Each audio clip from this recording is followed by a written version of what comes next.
मुद्रा खोज का सफर जारी है।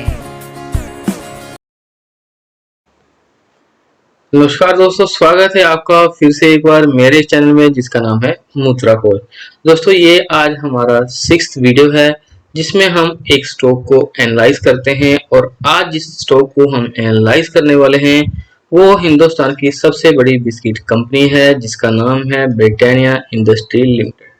जी हाँ दोस्तों, आज हम स्टॉक का रिव्यू देखेंगे ब्रिटानिया इंडस्ट्री लिमिटेड और जानने की समझने की कोशिश करेंगे स्टॉक के क्या प्रोस्पेक्टिव्स हैं और क्या स्टॉक की ग्रोथ है, क्या कंपनी के फाइनेंशियल्स कहते हैं और क्या कंपनी के फंडामेंटल्स कहते हैं। पूरी डिटेल में बात करेंगे। आइए शुरू करते हैं। तो सबसे पहले बात करते हैं कंपनी के प्रोफाइल की। कंपनी का नाम ब्रिटानिया इंडस्ट्री लिमिटेड है और कंपनी फाउंडर की बात करें तो कंपनी 1892 में फाउंडर हुई थी और कंपनी एफएमसीजी सेक्टर की एक लीडिंग कंपनी है। इंडस्ट्री की बात करेंगे तो कंपनी फूड प्रोसेसिंग में काम करती है और कंपनी का हेडक्वार्टर कलकत्ता में है जो कि वेस्ट बंगाल में। अब बात करते हैं कंपनी के एडवांटेज की। कंपनी एक लीडिंग प्लेयर है बिस्किट सेगमेंट के अंदर और कंपनी का 90% रेवेन्यू बिस्किट सेगमेंट से ही आता है और कंपनी के पोर्टफोलियो में बहुत वाइड रेंज है बिस्किट सेगमेंट की और अदर्स प्रोडक्ट्स की, जैसे कि ग्लूकोज सेगमेंट की, Marie, cookies, cracker, cream, milk, health categories etcetera. और कंपनी को 100 ईयर हो चुके हैं और कंपनी 9,000 करोड़ रुपए का रेवेन्यू का माइलस्टोन क्रॉस कर चुकी है। और कंपनी के पोर्टफोलियो में बहुत से ऐसे ट्रस्टेड और ऐसे ब्रांड्स हैं जो इंडिया में सबसे ज़्यादा लाइक किए जाते हैं, जैसे कि Good Day, Tiger, Nutri Choice, Milk Bikis, Marigold, जो कि इंडिया के हर घर में यूज़ किए जाते हैं। अब बात करते हैं product and category wise revenue की। कंपनी का 90% रेवेन्यू बिस्किट सेगमेंट से आता है और 5% कंपनी का डेयरी सेगमेंट से आता है और रेस्ट 5% अदर सेगमेंट से आता है। कंपनी एक एफएमसीजी रिपोर्ट के अनुसार 2021 में सबसे पर्पसफुल ब्रांड में से एक है, जो कि पहले 5 ब्रांड में से कंपनी का नंबर आता है। जैसे कि सबसे पहले नंबर पे टाटा टी थी, दूसरे नंबर पे सर्फ एक्सेल, तीसरे नंबर पे ताजमहल और 4th नंबर पे पैराशूट और मैगी और 5वें नंबर पे ब्रिटानिया थी। इसके अलावा कंपनी ब्रेड सेगमेंट में भी एक लार्ज प्लेयर है और ऑर्गेनाइज सेक्टर में कंपनी का annual turnover 1 lakh ton in term of volume और 450 करोड़ रुपए इन टर्म ऑफ वैल्यू में। और कंपनी 13 फैक्ट्री और 4 फ्रेंचाइज के साथ काम करती है, जहां पे company 1 million breads on daily basis पर और number of 100 towns in India में सप्लाई करती है।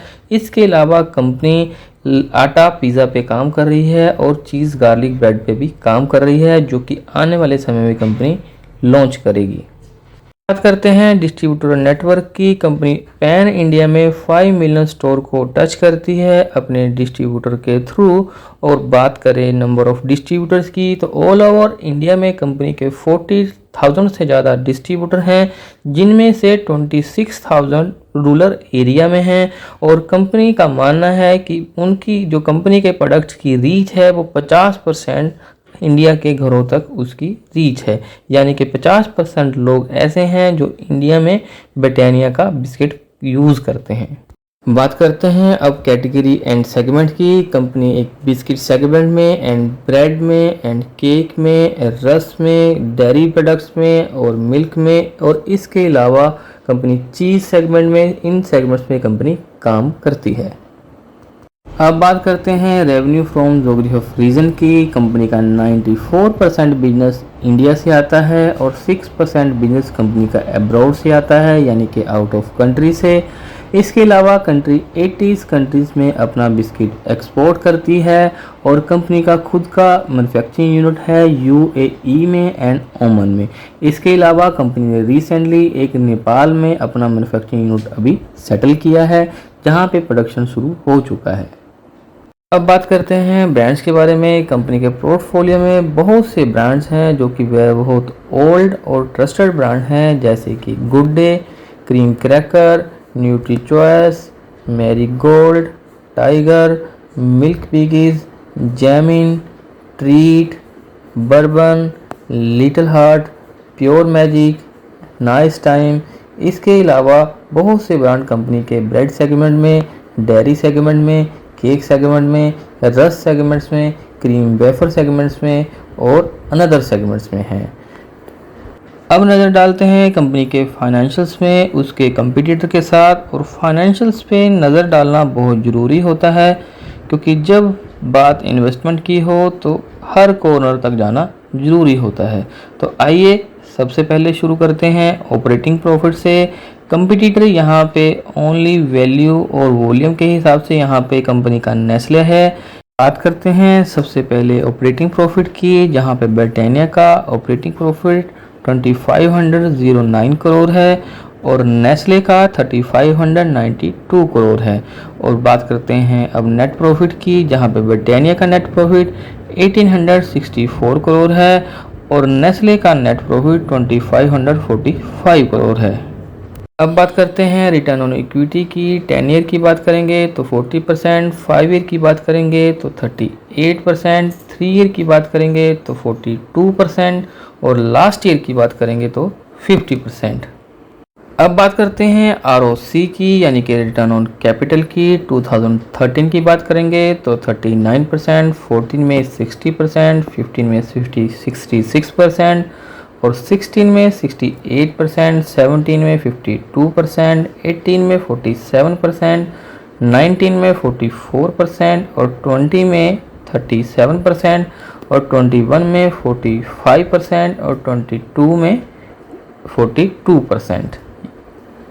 अब बात करते हैं डेट की, जो कि 2013 में 380 करोड़ रुपए था, 2014 में 150 करोड़ रुपए था, 2015 में 145 करोड़ रुपए था, 2016 में 131 करोड़ रुपए था, 2017 में 125 करोड़ रुपए था, 2018 में 201 करोड़ रुपए था, 2019 में 156 करोड़ रुपए था और 2020 में जो बढ़कर 1538 करोड़ रुपए हो गया और 2021 में बढ़कर 2122 करोड़ रुपए हो गया और 2022 में जो 2481 करोड़ होने वाला है। अब बात करते हैं कंपाउंडिंग सेल ग्रोथ की। अगर पिछले 10 साल की बात करेंगे तो 10%, पिछले 5 साल की बात करेंगे तो 9% और 3 साल की बात करेंगे तो 9% और TTM की बात करेंगे तो 8%। अब बात करते हैं कंपाउंडिंग प्रॉफिट ग्रोथ की। 10 साल की बात करेंगे तो 24%, 5 साल की बात करेंगे तो 11%, 3 साल की बात करेंगे तो 9% और TTM की बात करेंगे तो -18%। ये अब बात करते हैं स्टॉक प्राइस CAGR की। 10 साल की बात करेंगे तो 29%, 5 साल की बात करेंगे तो 14%, 3 साल की बात करेंगे तो 4% और 1 ईयर की बात करेंगे तो -17%। अब बात करते हैं 5 बिग कंपटीटर की। सबसे पहला कंपटीटर है नेस्ले, फिर दूसरा कंपटीटर है ITC, तीसरा कंपटीटर है हिंदुस्तान लीवर, फोर्थ कंपटीटर है यहाँ पे प्रॉक्टर एंड गैम्बल और 5वें नंबर पे है पार्ले बिस्किट, जो कि बिस्किट की कंपनी है। और इन 5 बिग कंपटीटर में से ओनली 2 ही बड़ी बिस्किट की कंपनीज हैं, जैसे कि पार्ले और ITC। बाकी जो कंपटीटर हैं वैल्यू और वॉल्यूम के हिसाब से कंपनी के कंपटीटर हैं, क्योंकि FMCG सेक्टर के सभी प्लेयर्स हैं।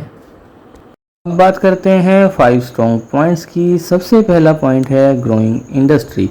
तो इंडस्ट्री बहुत ग्रोइंग है, जैसे कि कंपनी FMCG सेक्टर की एक लीडिंग कंपनी है और कंपनी एक इकलौती कंपनी है जो कि मार्केट में लिस्टेड है बिस्किट सेगमेंट्स के अंदर।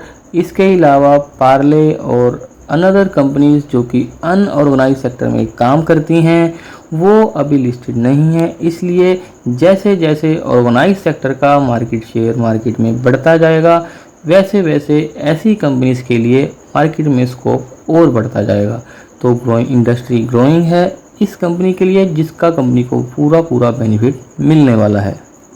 दूसरा पॉइंट है एक्सपीरियंस। कंपनी को जैसे कि ऑलमोस्ट 100 ईयर्स हो चुके हैं इस सेगमेंट में, इस इंडस्ट्री में काम करते हुए। तो कंपनी को बहुत अच्छी तरह से समझ है कंज्यूमर के बिहेवियर के बारे में, कंज्यूमर की रिक्वायरमेंट्स के बारे में, और कंपनी बहुत अच्छी तरह से समझती है कि कहाँ पे उनका कौन सा प्रोडक्ट ज़्यादा बिकने वाला है। जैसे कि रूरल एरिया में रिक्वायरमेंट अलग होती है और अर्बन में रिक्वायरमेंट अलग होती है। तीसरा स्ट्रॉन्ग पॉइंट है कंपनी का स्ट्रॉन्ग डिस्ट्रीब्यूटर एंड नेटवर्क। जैसे कि हमने पिछले पॉइंट्स में देखा, कंपनी ऑलमोस्ट 5 मिलियन रिटेलर्स को अपने चैनल्स के थ्रू, अपने डिस्ट्रीब्यूटर के थ्रू टच करती है और वहाँ पे कंपनी डायरेक्ट अपने प्रोडक्ट को प्लेस करवाती है।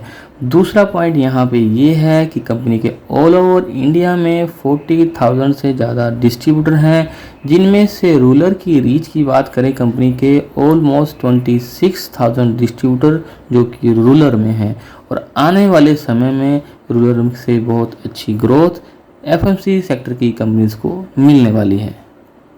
फोर्थ पॉइंट है फ्लैगशिप इन अर्बन एरिया। अगर आप अपने अर्बन एरिया को देखोगे तो वहाँ पे बिस्किट कैटेगरी की स्टार्टिंग ही ब्रिटानिया से होती है, जहाँ पे और किसी कंपनी का प्लेसमेंट बहुत कम होता है as compare with the Britannia. अगर आप कोई बिस्किट की रिक्वायरमेंट या डिमांड करोगे शॉपकीपर से, सबसे पहले मैरी गोल्ड बोला जाता है या बर्बन बोला जाता है या फिर न्यूट्री चॉइस बोला जाता है या वीटा मैरी बोला जाता है या मिल्क बिकीज बोला जाता है या सबसे पहले गुड डे बोला जाता है। तो इसलिए कंपनी का अर्बन एरिया में एक फ्लैगशिप की तरह मोनोपोली का बिजनेस है, जहां पे कंपनी को हाल फिलहाल कभी कोई बीट नहीं कर पा रहा है।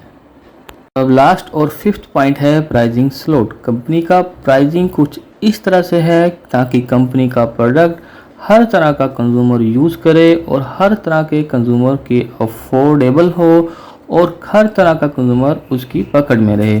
जैसे इसे एग्जांपल से समझेंगे, कंपनी का सबसे ज़्यादा बिकने वाला गुड डे ब्रांड जो कि मार्केट में 5 रुपये से 200 रुपये तक की रेंज में अवेलेबल है और हर तरह का कस्टमर उस प्रोडक्ट को यूज़ करता है और कंपनी के रेवेन्यू में 25 से 30% का कंट्रीब्यूशन ये सिंगल ब्रांड करता है। अब बात करते हैं कंपनी के नेगेटिव पॉइंट्स की, जिसमें सबसे पहला कारण है पुअर सेल ग्रोथ। कंपनी का पिछले कई सालों से बहुत कम सेल ग्रोथ आ रहा है as compare with the last 10 year. दूसरा पॉइंट यहाँ पे कंसीडर करने वाला ये है कि पिछले 3 सालों में अगर देखेंगे डेट रेशो या डेट कंपनी का सडनली बहुत ज़्यादा हो गया है, जहाँ पे 2019 में 156 करोड़ रुपए था, 2020 में 1538 करोड़ हुआ और मार्च 2021 में 2122 करोड़ हुआ और मार्च 2022 में यह बढ़कर 2481 करोड़ रुपए हो गया। तो ये थे कुछ पॉइंट ब्रिटानिया इंडस्ट्री लिमिटेड के। अब बात करते हैं हमेशा की तरह बॉटम लाइंस की। बात करें ब्रिटानिया इंडस्ट्री लिमिटेड की, तो यहाँ पे सभी पॉइंट्स, चाहे हम फाइनेंशियल्स की बात करें या फिर पास्ट परफॉर्मेंस की बात करें या फिर कंपाउंडेड प्रॉफिट ग्रोथ की बात करें या कंपाउंडेड सेल ग्रोथ की बात करें या फिर रिटर्न ऑन इक्विटी की बात करें, सभी पैरामीटर के हिसाब से कंपनी बहुत अच्छी नज़र आ रही है। लेकिन हाँ, अगर इसको कंपेयर करें इसके कंपटीटर के साथ यानी कि नेस्ले के साथ, वहाँ कई पॉइंट्स पे कंपनी कहीं ना कहीं पीछे नज़र आ रही है। तो ये था स्टॉक रिव्यू एक ब्रिटानिया इंडस्ट्री लिमिटेड का, जो कि एक बिस्किट सेगमेंट की एक लीडिंग कंपनी है हमारे हिंदुस्तान में। और अगर आप भी कहीं ना कहीं इन्वेस्टमेंट का प्लान बना रहे हैं तो आप अपने फाइनेंशियल एडवाइज़र की एडवाइस के हिसाब से ही इन्वेस्ट कीजिएगा। यहाँ पे कोई भी हम इन्वेस्टमेंट का एडवाइस नहीं कर रहे हैं कहीं पे भी, और अपनी एनालिसिस के हिसाब से, अपने फाइनेंशियल एडवाइज़र के हिसाब से ही आप इन्वेस्ट कीजिएगा। और वीडियो अच्छा लगा हो तो लाइक कीजिएगा, दोस्तों के साथ शेयर कीजिएगा, चैनल को सब्सक्राइब कीजिएगा। धन्यवाद।